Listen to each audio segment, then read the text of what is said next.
आशा करता हूँ आप सब बहुत अच्छे होंगे। मेरा नाम है सिद्धांत अग्निहोत्री, स्टडी ग्लोस पे आपका बहुत बहुत स्वागत है।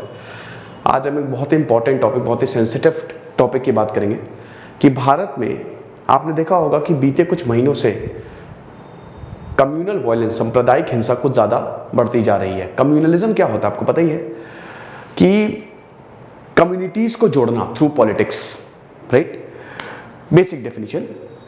अब इन्हीं कम्युनिटीज़ के बीच में हिंसा हो रही है और ये सही नहीं है।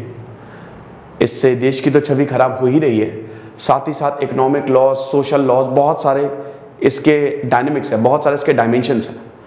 तो हम इसको समझने की कोशिश करेंगे। ये बहुत ही इंपॉर्टेंट टॉपिक है यूपीएससी के पॉइंट ऑफ व्यू से।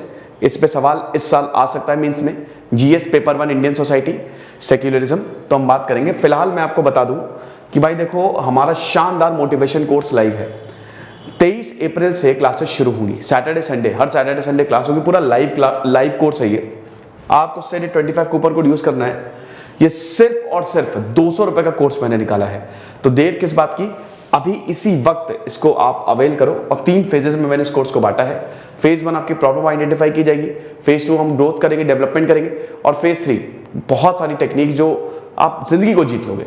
तो इसको आप अभी अवेल करो। तो हम बात करेंगे कम्युनल वायलेंस की। मैं इसमें कुछ बेसिक कारण आपको बताऊंगा और थोड़ा इसको इतिहास से भी लिंक करूंगा। तो कम्युनल वायलेंस, अभी आपने देखा जगह जगह पत्थरबाजी हुई, दिक्कतें बहुत ज्यादा हुई। अभी जहांगीरपुरा, दिल्ली के जहांगीरपुरा में वायलेंस हुआ। अब देखिए, ये जो अप्रैल का महीना है, रामनवमी भी है, नवरात्र, ठीक है, नवरात्र भी है, रामनवमी भी है, और उसके बाद फिर रमजान भी है। अब बड़ी बात यह है कि दिवाली में अली आता है और रमजान में राम आता है, ठीक है।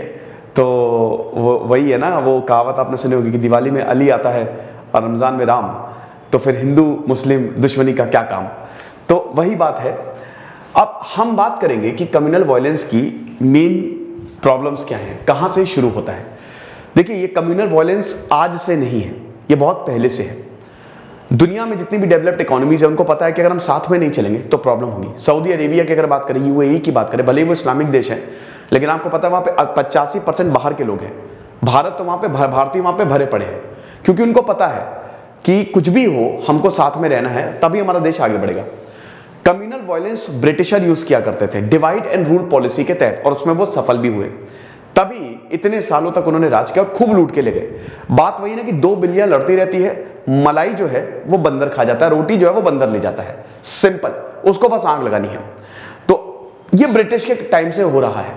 अब इसमें दिक्कत क्या क्या है, कहां से शुरू होता है? सबसे पहले द मोस्ट इंपॉर्टेंट थिंग जो हम पहला पॉइंट देखेंगे, लैक ऑफ अवेयरनेस।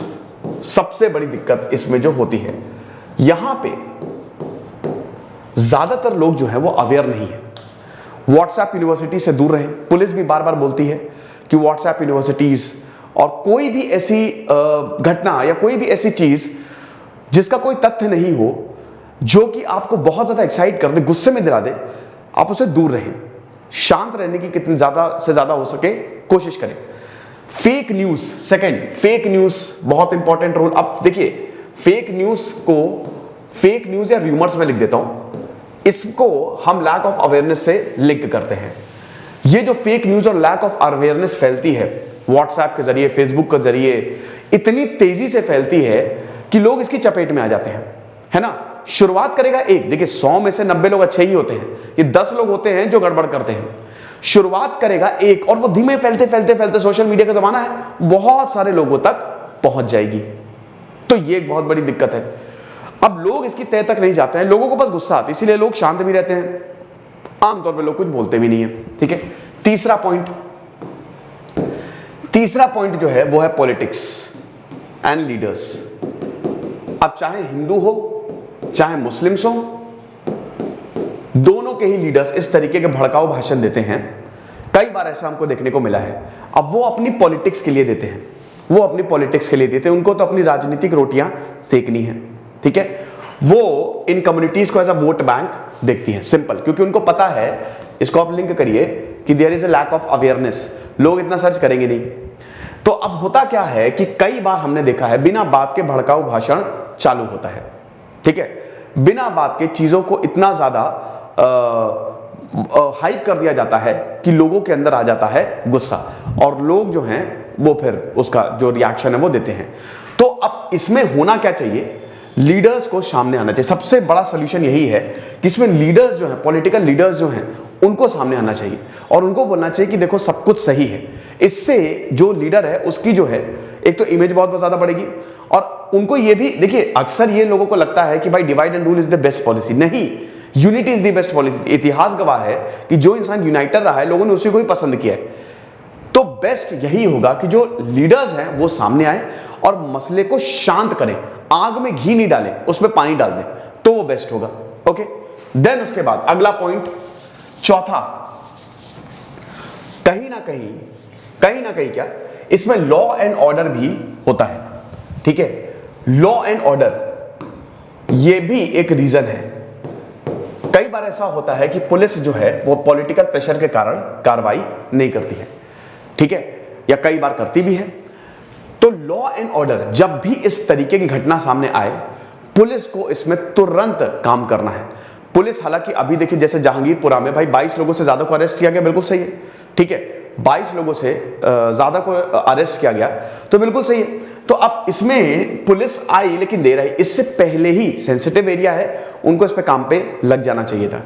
जहां पे भी इस तरीके की न्यूज मिले या कोई भी खबर, कोई भी इनपुट्स हो कि भाई हिंसा बढ़ सकती है, तो दिक्कत है, क्योंकि इसमें चपेट में आम लोग आते हैं। मैंने बताया ना, जो भड़का के गए वो तो गए, जो चपेट में आते हैं ना वो आम लोग आते हैं। 100 में से 90 लोग अच्छे होंगे, लेकिन 10 लोग ही ऐसा इतना ज्यादा बुरा कर देंगे कि वो सबकी लाइफ तबाह कर देते हैं, राइट। तो एक तो लॉ एंड ऑर्डर भी इसका बहुत बड़ा रीजन है, ठीक है। देन उसके बाद वही हेट स्पीच, अब हेट स्पीच, और उसके बाद इसको और ज्यादा बढ़ावा देना। जैसे जो कुछ इंटेलेक्चुअल्स, कुछ बुद्धिजीवी हैं, वो नाम मैं किसी का नहीं लूंगा, न्यूज चैनल्स पे आके चीजों को डिफेंड करते हैं। बात यह कि हम अपनी गलती को मानते नहीं, ठीक है। अब जैसे अगर मुस्लिमों की बात करें तो बहुत सारे लीडर्स हैं जो उनकी गलतियों को डिफेंड करेंगे, वो सही नहीं है। हिंदुओं की बात करें तो उसमें भी बहुत सारे ऐसे लीडर्स हैं जो डिफेंड करेंगे। तो बड़ी बात यह है कि सबसे पहले तो आपको अपनी गलती माननी पड़ेगी, है ना। जब तक गलती मानोगे नहीं, तब तक सुधार का काम कैसे होगा। कई बार सोशल, जो मेन स्ट्रीम मीडिया है वो भी इसका काम करता है। मेन स्ट्रीम मीडिया जो है ना भाई, वो एक विलन के तौर पे सामने आ रहा है। मेन स्ट्रीम मीडिया एक न्यूज को इतनी बार दिखाता है कि हिंसा भड़क जाती है। तो सबसे पहले तो मेन स्ट्रीम मीडिया को भी इसका ध्यान देना पड़ेगा, और जो यहाँ पे पैनलिस्ट बैठते हैं, जो डिबेट करते हैं, उनको भी इसका ध्यान देना पड़ेगा कि हिंसा ना भड़काएं, ठीक है। और सबसे बड़ी बात, the most important thing is education. ये बहुत जरूरी है, बहुत ज्यादा भाई। इसमें मैं मुस्लिम्स को ज्यादा थोड़ा सा फोकस करूंगा, क्योंकि वैसे मत लीजिएगा, बट वो थोड़े से मतलब वहां पे शिक्षा का अभाव काफी ज्यादा कम है ना। मुस्लिम कम्युनिटी में शिक्षा का अभाव थोड़ा कम है। तो भाई आपको शिक्षा लेनी पड़ेगी, you have to educate themselves, और इसी में ही हिंदू आ जाते हैं। हिंदू का वो ग्रुप जो पिछड़ा है, आपको भी शिक्षा लेनी पड़ेगी। जब तक आप एजुकेट नहीं करेंगे अपने आप को, जब तक आपके अंदर रैशनल थिंकिंग नहीं आएगी, तब तक आप चीजों को संभाल नहीं पाएंगे, ठीक है। तो ये कुछ इंपॉर्टेंट रीजंस हैं कि भारत में सांप्रदायिक हिंसा जो है वो फैल रही है। इतनी ज्यादा तो देखिए, अब जान माल का नुकसान होता है, लोग परेशान होते हैं, इकोनॉमिक लॉस होता है, सोशल लॉस होता है, यहाँ पे बहुत ज्यादा दिक्कत है, ट्रॉमेटिक एक्सपीरियंस होता है, कितने लोगों की जान चली जाती है। भाई एसपी को गोली लग गई, बताइए, एसपी को गोली लग गई, भाई कायदे से क्या होना चाहिए। रामनवमी, अगर भगवान राम का जुलूस जा रहा, भाई देखो भगवान राम तो राम है, तो ठीक है आप भी उसमें शामिल हो, ठीक है। और अगर रमजान भाई इफ्तार हो रहा है, रोजे खोले जा रहे हैं, तो उसका भी स्वागत है। Simple, it is as simple as that. देखिए बहुत सारी सांप्रदायिक हिंसा सामने आई, लेकिन आप ये समझिए कि बहुत जगह भाईचारा भी सामने आया, ठीक है, भाईचारा भी सामने आया बहुत जगह, ये हमको देखने को मिला। मैंने कभी लेक्चर लिया था ना कि कम्युनल मैप ऑफ इंडिया, आपने देखा कि नहीं, वो आप जरूर देखिएगा। तो वहां पे आपको ये देखने को मिलेगा कि एक तरफ तो सांप्रदायिक हिंसा है, एक तरफ नफरत है, दोनों ग्रुप एक दूसरे के खून के प्यासे हैं, लेकिन दूसरी तरफ हमको प्यार की तस्वीरें देखने को मिली कि लोग एक दूसरे के साथ एक दूसरे की मदद कर रहे हैं, ठीक है। तो हमको उस तरफ जाना है।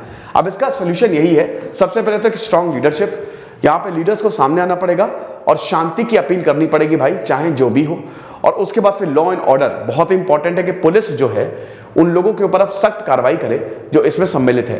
देखिए मुझे ऐसा लगता है, यहाँ पे एक चीज बोली जा रही है कि जैसे खरगोन में जो हुआ, वहां पे बुलडोजर से मकान तोड़े गए। अब देखिए कुछ तो ऐसा बोल रहे, खैर उस पर हम इतना नहीं जाएंगे, लेकिन बुलडोजर से मकान तोड़े गए तो मेरे हिसाब से वो ठीक है। मतलब उस पर कानून बनाना चाहिए कि अगर आप सरकारी संपत्ति को नुकसान पहुंचाओगे, हाँ इसमें ट्रांसपेरेंसी होनी चाहिए, क्योंकि इसमें क्या होता है ना कि गेहूं के साथ घुन भी पिस जाता है, तो कुछ लोग ने जिन्होंने कुछ किया नहीं होता वो उसकी चपेट में आ जाता है। लेकिन अगर आपने सरकारी संपत्ति को नुकसान पहुंचाई, चाहे आप हिंदू हो चाहे मुस्लिम हो, कोई भी हो, तो आपको भरपाई उसकी करनी पड़ेगी। ये तो लॉ आना ही चाहिए ताकि लोग कम से कम डरे तो। अगली बार जब मुझे याद है कि जब हमारे मैथ्स टीचर्स थे, ठीक है, तो हम लोग उनसे, वो कभी मारते नहीं थे लेकिन उनसे बहुत डरते थे, तो जब भी वो क्लास में आते थे ना हम लोग अपना पूरा होमवर्क करके पहले ही रखते थे। और एक तरफ हमारे फिजिकल एजुकेशन टीचर थे, उनकी कोई सुनता ही नहीं था। तो कहने का मतलब है आपको स्ट्रिक्टनेस चाहिए होगी, इस पे डेफिनेटली कोई लॉ नहीं है, और जब तक लॉ नहीं है तो भाई फिर सरकार का कोई हक नहीं बनता है। लेकिन आप इस पे लॉ लाएं। मैं तो बोलता हूं कि अगर कोई इस तरीके की हरकत कर रहा है, पब्लिक प्रॉपर्टी को नुकसान पहुंचा रहा है, पब्लिक प्रॉपर्टी का किसी को भी नुकसान पहुंचा रहा है, तो आप उसे भरपाई करो, बिल्कुल करो। क्योंकि यहां पे ना वही है कि किसी ने कुछ किया तो चलो पेट्रोल पंप को आग लगा दे। ये मतलब क्या बपौती है क्या किसी की कि इसको खत्म कर दे, उसको आग लगा दे, उधर तोड़फोड़ कर दे? ये नहीं चलेगा, ठीक है। तो फिलहाल हम लोगों को बहुत ही शांति से रहना है, बहुत ही अच्छे से रहना है, मिलजुल के रहना है, जैसे हम लोग रहते हैं, जैसे हम लोग हैं, ठीक है। और कुछ भी ऐसी चीजों को नहीं बढ़ावा देना है जो कि काफी ज्यादा प्रोवोकेटिव हो, काफी ज्यादा खतरनाक हो। तो आई होप ये लेक्चर आपको समझ में आया होगा। खुश रहिए, पढ़ते रहिए। जैसे सिद्धांत अग्निहोत्री, साइनिंग ऑफ।